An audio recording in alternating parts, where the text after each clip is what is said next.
Good morning. Ano lang to, advice lang to sa mga bagong dating or gusto mag-apply dito sa Hong Kong or paalis na dyan sa Pilipinas papunta dito sa Hong Kong. Pagdating nyo dito sa Hong Kong, di ba may day off tayo? And then maraming paninda dyan sa gilid-gilid. Huwag kayo mag-iipon ng gamit kasi hindi naman natin alam kung matagal ba tayo sa amo natin or tutupakin yung amo natin, bigla tayong i-terminate or kayo, bigla kayong mag-break, mga ganyang case.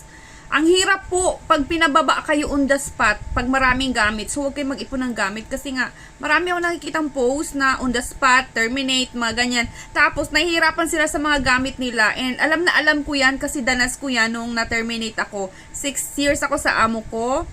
Sobrang dami kong gamit. Kalahati ata ng sala niya nung nilabas ko yung mga gamit ko.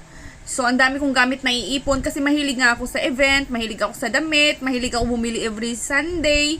So, ang hirap po nung paalis na ako, akala ko kaya ko lang. Yung pala ay sobrang bigat. Nagpatulong pa ako kay Ligaya noon nga maglipat papunta dito yung mga gamit. Yung iba pinadala ko sa probinsya. Maano po talaga, mahirap maglipat. Kaya advice ko huwag kayo mag-ipon ng gamit. Lalo na hindi naman natin bahay.